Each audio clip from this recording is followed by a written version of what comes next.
Hello and welcome to another episode of the Abwazi Wine Buzz. It's a real pleasure to have you join us here today. And today's guest is no stranger, not only to me, but also to millions of you out there across the wine world. She is none other than the author of the Wine Bible, which I know many of you, and myself included, have read with great enthusiasm, gleaning all the gems of knowledge that is in the book. And also, she is the instigator of Wine Speed. She's an author, she's an interviewer, she is many things in terms of hats that she wears, but all involved around the world of wine. She's none other than Karen MacNeil. Karen, thank you very much for being on the show. Oh, I'm always delighted to be with you, Clinton. Thank you so much. So, audience, today's show is going to be somewhat different. We're both going to give our thoughts on how communication has changed, certainly in the world of wine, and how the different media and the platform and where it's taken us over the last 20 plus years. So, Karen MacNeil's one favorite word that she uses is wine communication. So, jumping straight into it, Karen, how would you describe the evolution in the last 2 decades pertaining to communication in wine? It's such an important question, Clinton, because we all know that wine is very idiosyncratic. It's hard to learn. It's also often illogical. A can be true and C can be true and B is not true.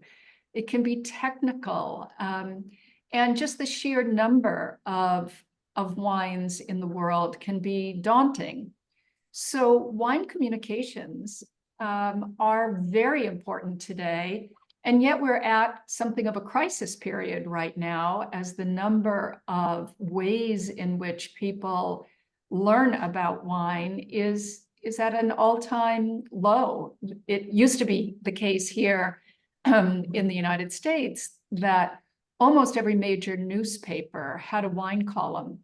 Today, there are only 2 newspapers in the entire United States who pay a columnist to write about wine. That's quite intriguing. I mean, I think in general, if you think about communication, how, we've gone from smoke signals to writing on papyrus to getting on to paper. And if we come up to the 1900s, the TV was a huge innovator. That was one way. I mean, prior to that was the radio. And for those of you that might remember, there used to be something called the pager. And the pager, well, was a very important tool, certainly for those in the wine industry, for sales. I think the last 20 years has seen a significant and very dramatic change with the advent of the smartphone. And not only the smartphone, and you've mentioned, the steady slide over the years with magazines and newsprint.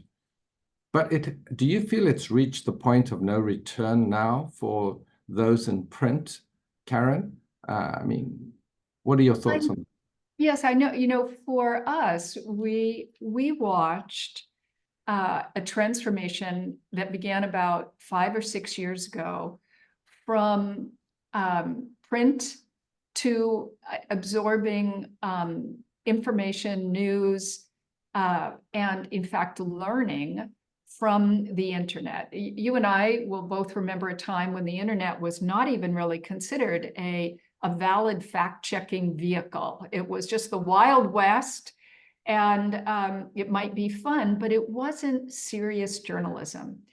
Today, in 5 years, that has changed dramatically. And yet, I'll say that, for us here, I'm coming to you from my office in Napa Valley, and about 5 years ago, we started watching the preponderance of blogs in the wine world.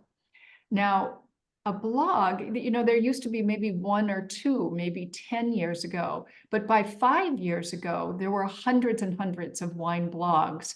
And as you saw traditional media decline, the incidence of blogs increased.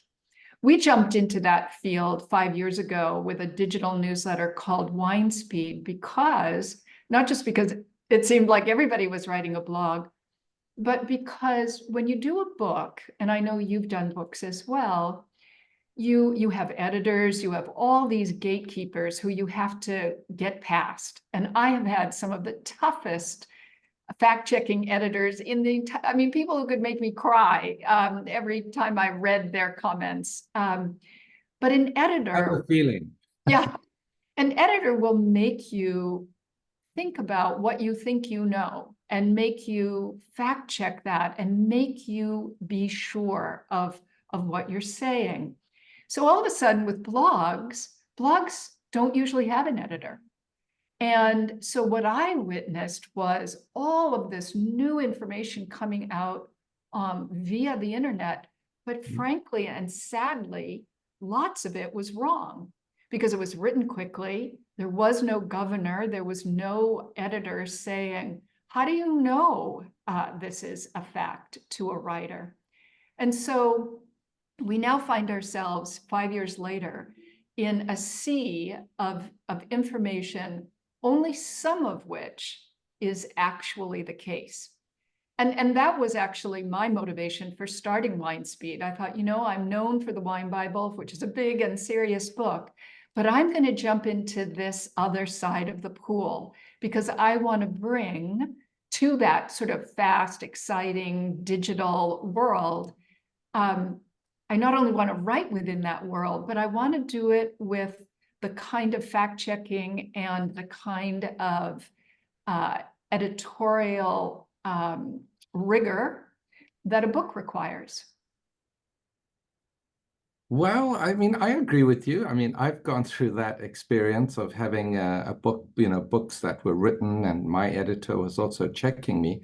I mean, in terms of, before I move on to my next question, let me ask you, Instagram has this blue star. I mean, in a sense, that is some sort of stamp that the person who you're dealing with is real, authentic, and what they say does have some gravitas. What are your thoughts on that one, Karen? Yeah, I do agree with that. And I think people are aware that sources matter. Who are you following, and what is how deep is their expertise? But Yeah. to me, Clinton, that leads us right into a question of what constitutes influencing influencers in journalism today. And I don't know if you saw the New York Times yesterday, but they had a very big piece on influencers. And according to Goldman Sachs, $5 billion a year is now spent on influencers, and that's just in the United States. The sum is something like $450 billion influencers earned globally last year. Mhm. So yeah, I mean those kinds of numbers make me a little worried because again, I think influencers have now been seen as a form of legitimate journalism that is largely unchecked. It's largely advertising, not really journalism, in my opinion. Okay, I'm going to play the devil's advocate here. All right, Good. Karen. I think the fact that there's, uh, what was the number you said, $5 billion in the United States alone? I am over the moon to hear that. And I'm thrilled that there's even more globally. Why? Because the print barons have morphed, into in the 80s and, CNN, the Ted Turners of the world. And then After that, you've had all the major networks. But now there's this plethora, as you said, this literal explosion of influencers. I don't believe it's going to stop. However, I think it's one is the blue check, and I'm not saying that this is infallible. The blue check is one, but I also think that if you look at the comments that come out from any post that you put out, there are people there that will tell you if what you're saying is nonsense and it's not true, and they can get quite vitriolic. In a way, it is a sort of self-checking mechanism that it has. But I agree with you. So what do you see in terms of, let's say, in the next 10 years? Do you think there should be some sort of a regulation, or should it be a free market? Well, I think you're right that there is a very big upside to a certain democratization of knowledge. And I further agree with you that your colleagues or your audience will often catch you out if you should you step astray. I know, and it may be true that the more influential people have people who are really watching them. I know, for example, for us on social media and us on WineSpeed, if I ever make a mistake in science or geology or and I have no degrees in those fields, but boy, I have a geologist who I check everything with before I send anything out. I'm in touch with all the scientists at UC Davis who I check with ahead of time before I put anything out, because I know that if I get it wrong, someone is going to nail me on it. So that is true. However, when you think about the amount of time people spend as they're accruing knowledge, especially you mentioned people who are quickly getting their knowledge by phone, it's questionable whether they stay with that conversation to the point where they realize, whatever this person originally said probably isn't the case. So I don't know. I'm still in favor of, I wish there were more of a system, for a quick system for digital information to be rapidly checked before its veracity, before it is kind of thrown out into the world as truth. I agree with you in that sense too, Karen. But in terms of how it will be done, I think that will take time, and I think it's an evolution. It won't be something that I believe regulators will be able to do that. It's a Pandora's box in a sense.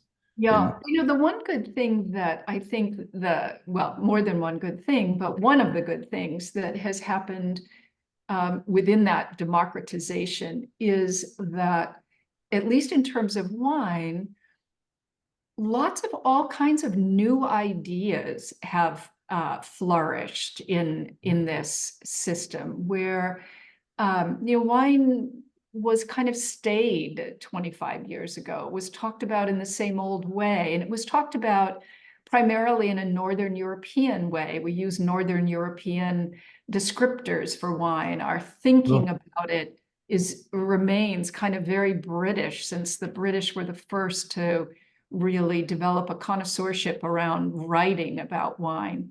But today, the voices are coming fast and furious from all corners of the globe. And I think that's allowed us to think about wine using not only different types of language, different types of imagery, different whole ways of thinking.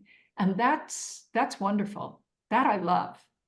I could not have said it more brilliantly than you did, Karen. I think it's a brave new world, sort of Aldous Huxley. I mean, you think about it, you mentioned what struck me in that last conversation that you just shared with us was the word old and British. Okay, so you recently had a text that you put out your IG post on with the number 100. And on that 100, you said less than 1%, because it was Black Month celebration in the US, less than 1% of the total of the 11,000 plus wineries are owned by Black owners in the United States. And you also estimated that only 1 in 1,000 winemakers are Black, which is quite staggering. It is staggering. There's only 4 Black master sommeliers. But what I think is something even more remarkable as to why the numbers are so low is the master of wine. There's not even one Black person that is a master of wine. And the master of wine was established in 1955. 1955, right? Now, the exams were first adjudicated in 1953 by the Vintners Association. But what's interesting to me is there's definitely a very, very strong gatekeeper at the front there, not only just for Blacks, okay, but I think for other people of color as well. I think you cannot tell anyone with a reasonable sense of intelligence that since 1955, you don't have anyone of color that cannot pass this exam. So I think and I think what you do with that particular text, using that platform, it shines a light on certain aspects which might not have caught the readership eye. So in a sense, yes, it is quite brilliant what it does. But moving back now, focusing on wine in the past, there was this unassailable, uncontested Parker points. Do you remember, 20, 30 years ago? And Robert Parker, every year, and the Bordelais, they would tremble in their knees, awaiting the outcome of his scores. What do you think we have anyone today that can really do that? How it's changed, from the Robert Parker days. Now that Janice Robinson has sold her, I believe she still writes for the FT, but those titans are as mythical as the Greek gods that we've studied in the past. Several things have changed there. Not only I completely agree with you, has the power of critics as opposed to writers. The power of critics is greatly diminished. That said, now for the very first time, I think on every continent, one of the top leading people on that continent is a woman. And that would not have been the case during the 80s and 90s, especially at the height of Bob Parker. And my hope is here that as those things, most of the great well-known critics were older white men, the kind of men that I tasted with my whole life, often as the only woman in the room. But my hope is that as the influence of critics has diminished, that ways of thinking about wine will change, because those men thought about wine in an extremely regimented way. They made everyone learn their way as opposed to thinking about it in a different way. And I'll give you an example of this. Please. Many of both your followers and mine would be familiar with WSET, which the Wine and Spirits Education Trust, which is extremely popular. In fact, it's especially popular in Asia. on a per capita basis, it has a higher percentage of adherence in Asia than in any other part of the world. Wine and Spirits Education Trust, for all the good it's done, for all the bringing wine and excitement about wine to a large audience, it is also completely standardized the way in which wine is thought about. I know that when we hire in my office here, people will put on their resumes, they passed WSET level 2 or WSET level 3. And I'll think to myself, that means that you've memorized. And by the way, you could sit with the Wine Bible for 2 weekends and pass WSET 2 or 3. But that doesn't mean you're a good thinker about wine. Passing a standardized test does not mean that you're necessarily a good thinker. And it's interesting to me that right now we see the emergence around the world of people who don't have an MW. They might not have a master sommelier either. They may never have taken a WSET class, and yet they're very good thinkers about wine. Some of those people are British, but more and more they're spread all over the globe. And that makes me happy because I think, I will tell you one last part about this. An Asian critic who will go unnamed, but she's very powerful. Last year, paid her 2 daughters, then twins, age 13, to take the WSET level 2.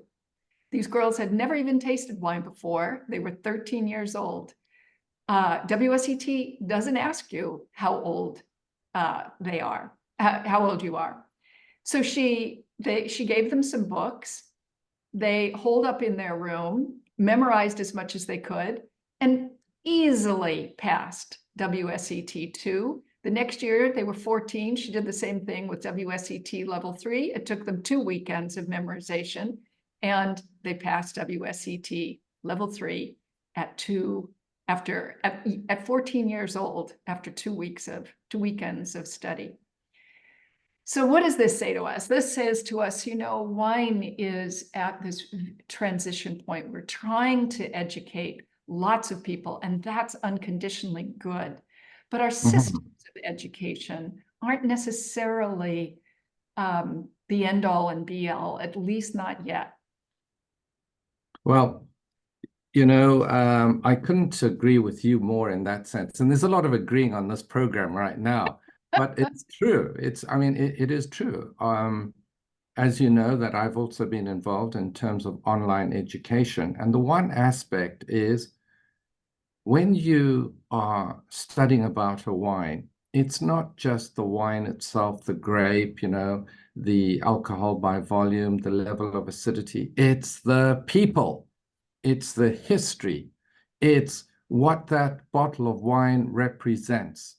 It's an area that has been ignored. And I believe that crusaders like yourself and myself are really wanting to bring this to the fore because it's a new generation. Recently, well, not recently, but the Science Direct had an article, Volume 6, Issue 1, 2017, quite a number of years ago. It was called Wine, Economics and Policy. And their focal point was, what is the different preferences for wine communication? And their study took a sample of 5. One was the wine professional. The second was the organic produce specialist. The third was the specific wine tourist. And then there were 2 groups of general tourists. And it was very interesting what they came up with.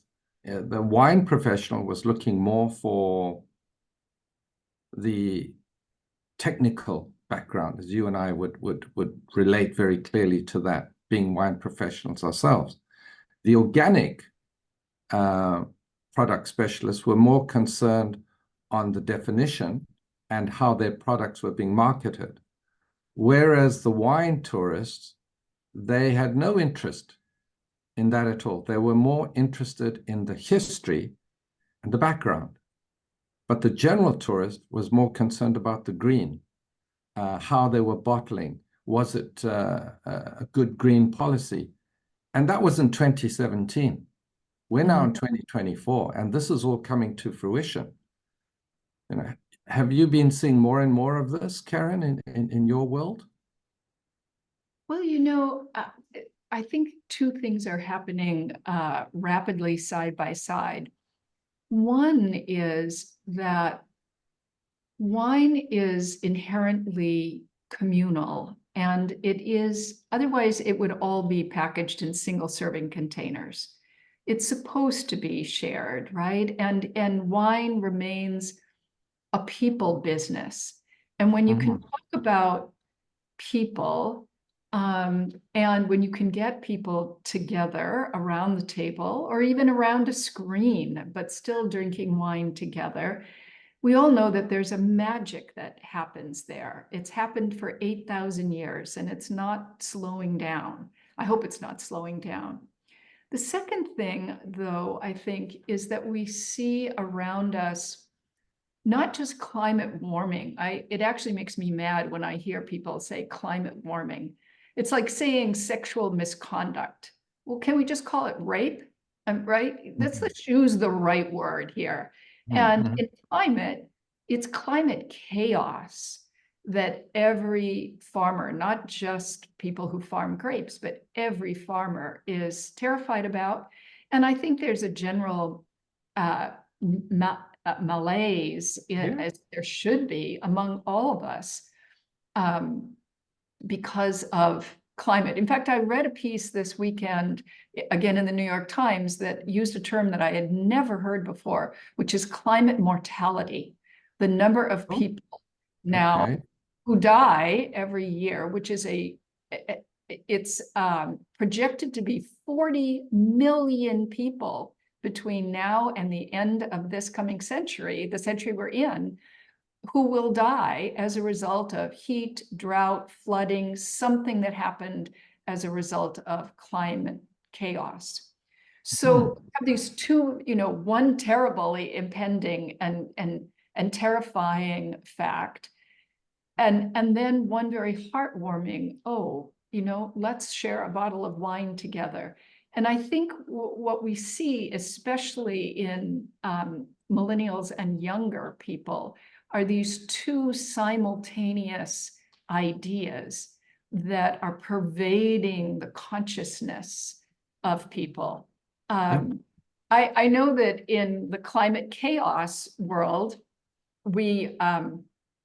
I got myself in maybe a little trouble lately by coming out and saying that we would no longer review wines in big, heavy bottles.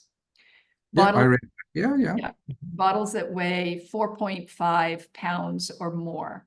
Because these bottles, which are meant to impress you and me and everyone, are actually horrible for the environment. As much as 40 or 50% of a winery's carbon output, a footprint, can be as a result of their bottling practices. And these heavy bottles are just devastating for the environment. How can a winery, which is supposed to believe in nature and terroir and the sanctity of the earth, in any kind of good conscience, bottle wines in these terribly huge show-off bottles? Anyway, I'll tell you why. I mean, because it's marketing. There's the perception that the heavier the bottle, the better the quality. I mean, it's a sad fact, but I agree with you. There is the moral side of it, putting our shoulders, to the grindstone and making sure that we're doing our part for the green aspect and for future generations. So congratulations to you there for taking that step, Karen. I think it's changing, though. I mean, I think we get those heavy bottles just like you. And I think it used to signal, as you say, 10 years ago, even it signaled prestige. Now I think it's backfiring. Now I think winery, especially again among the youngest drinkers, are saying this isn't cool at all. This is Yeah. insulting. Yeah. And it's all part of communication. Going back to the WSET that you were speaking about, they really haven't changed, in the sort of last 10, 15 years, the methodology.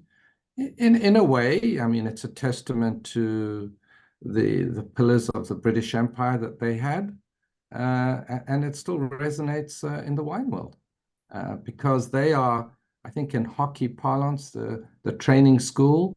You have to have that in order to get onto the MW. So, you already know how your students are going to be. They are honed in many ways. Perhaps many would say they are clones. They don't Yeah. think outside of the box. Now, I'm curious, how did you learn about wine? Are you self-taught? No, no, I am a renegade WSET diploma holder. There I you go. went myself, so I speak from experience. What I found, Karen, was I think it gives you a good basis, but it needs to change how their curriculum is, in my opinion. And that's how the Asia Pacific Wine and Spirit Institute came about. Because my sense was, as you pointed out, people sit around a bottle of wine and they talk. What are the stories? Oh, did you know about Burgundy? Did you know what happened in Barolo or Tuscany or even in China or South America? You don't get that. For example, I find it staggering that you can learn about Portugal in 2 pages, right? Yes. 2 or 3 pages. Whereas, if you look at your book with other countries, there's a magical amount of information that is packed. And that's what, as both educators, we want people to have that knowledge and walk around and be awakened, not to be individuals who follow a particular methodology and say this is what it is, and yet don't know anything about culture. Yes, and wine is and that is so sad because wine, it's a daily example of, excuse me, it's a daily example of culture. And I think, I know for me, what made me interested in wine in the very beginning was that it was so reflective of culture. It was a road in, it was a way of understanding a group of people. It was a Yeah. way of understanding a history. It was so revealing, so fascinating. Yes, I love, like you. I and that's really what captured me because I have a very inquiring mind. So yes, I did the WSET. I studied for my certified wine education in terms of wines and spirits, and also, the French scholar. I was luckily enough to be chosen to become and trained as an international sherry educator, and then the sake and whiskey as well. So my campaigns in the education world led me to amalgamate all the good parts into the programs that we offer, which I think is what you're doing with Wine Speed from all your journalistic and author penship over the years. So tell us specifically about Wine Speed, Karen. Yes, I think it's quite wonderful that one of the ways in which wine journalism has changed is that people love like little bits of fast, fascinating information about wine that Yep. you don't have to sit down and, read huge volumes of books. That the internet has allowed us all to absorb lots and lots of fast information. And so WineSpeed, which we started about 5 years ago, and now is hugely successful, are all of these tidbits of wine information. You can read the whole thing on your phone faster than you could open a bottle of champagne, let's say. And we have a very avid audience. We have an 80% open rate. So that makes me think we're doing something right. Oh. And I find that, and it's also very interactive, and that's helpful because we have this fabulous wine quiz every week. People write in and they actually tell me if they got it right or wrong, which is interesting. People really want to get the wine quiz right. True falses, ask Karens, fascinating facts. And then we do something that I think was a really right, I hope was a really right decision on my part, which is, you were referencing Bob Parker earlier, and you remember that the early printed newsletters would have something like 227 Sonoma Chardonnays reviewed. And one day I was looking at these stacks of newsletters in my own office and thinking, why do I never open these? And then I thought, you know what? Nobody wants to read 227 reviews about Sonoma Chardonnay. Not because of Sonoma Chardonnay, which is wonderful, but just because it's not behaviorally correct in a sense. So WineSpeed comes out on Friday, and every it's digital. It comes to your inbox, and there's just one wine, the wine to know for the weekend. And that's more, to me, it's more how we all behave in real life, right? If you were looking for wine this weekend, you might just say to a friend, give me the name of a bottle of wine that would be really good for Saturday night. So WineSpeed has all these graphic heads, and we have a lot of corporations now are buying it for their entire staffs, which is really nice. And we, by the way, donate 10% of those the monies we receive from those corporate subscriptions.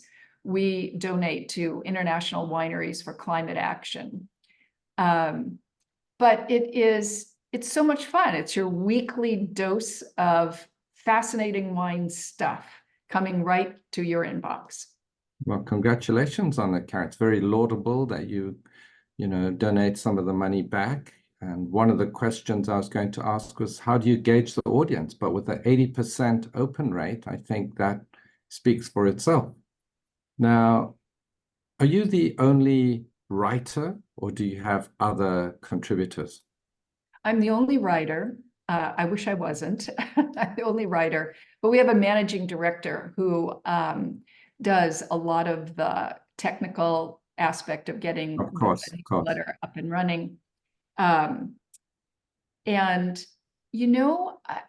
there are a lot of people who know about wine, Clinton, who are subject experts. But sadly, I'm not sure there are a lot of people who write about it really well. And I don't mean to hold myself out and above, but I work hard at being a really good writer. And we are constantly on the lookout for people who could do some writing, because I would love maybe I'll apply. All right. Yeah. No, but I don't think you should be bashful about it, Karen. You are a highly respected writer. Your track record is open and there for many to see your successes, not just with the Wine Bible, but before and subsequent. So I would say that you've mentioned you have an open rate. It's a paid subscription. It comes out once a week. and you are very meticulous in fact checking, which is of an immense value to those that would reference you in their conversation. Now, so well done. No need to be bashful about that, Karen, at all, at all. I mean, in this chaotic world where we live, you see so much on social media platforms. Majority of it is very reliable, but there is also a fairly significant percentage that is not. So it's for the discerning viewer. Now, talking about the future, if you had a functional crystal ball, Karen, how invasive do you see AI on the wine communication platform? Ooh, I think AI could be I think it's not just coming, right? It's already here. Mhm. AI can be easily trained to write a tasting note. Sure. And I'm both excited and terrified by what that means. One of the things, though, I think is very true is AI will force you're going to have to be really good if you stay in the game, because AI will write everything else. So it may be a way that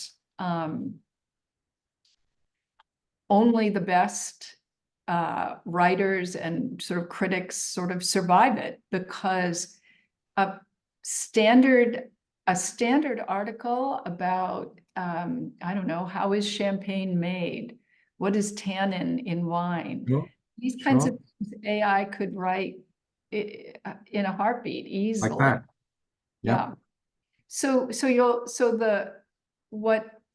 what AI won't be able to do is is think creatively, think deeply about this topic that we all love. For that, I think you still need a human brain. And so I'm both excited and nervous about AI and its application in wine moving forward. Okay. I couldn't agree more with you. When I was first introduced and people showed me about the power of AI, the first thing I thought about was both you and I are published authors, and and I know how much discipline it takes to sit down and write. And here you are, you have AI that could really, if you wanted it, could write a book, which is frightening. Uh, I'm sure it'd be a very entertaining book, but if it can write a book, it can certainly write wine articles. But as you mentioned, it's like the conversation we had today. It could be literally anything that requires a thinking process as opposed to mere factual. So I think that's our saving grace, at least for the next few years. I think so too. And AI, luckily for us, I mean, it does a workman-like job, but it's not really beautiful writing. So hopefully,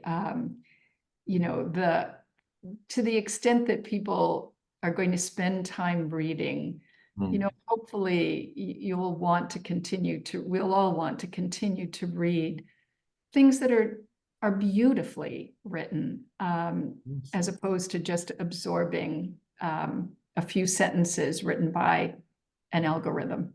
Sure, I agree with you. Now, my penultimate question, Karen, what do you read when it comes to wine information, and why that choice?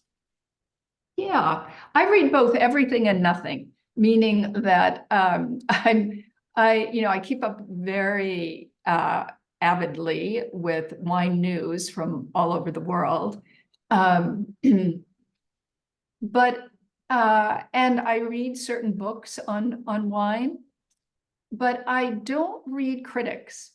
And the reason I don't read critics is because I don't want their thinking to influence my thinking.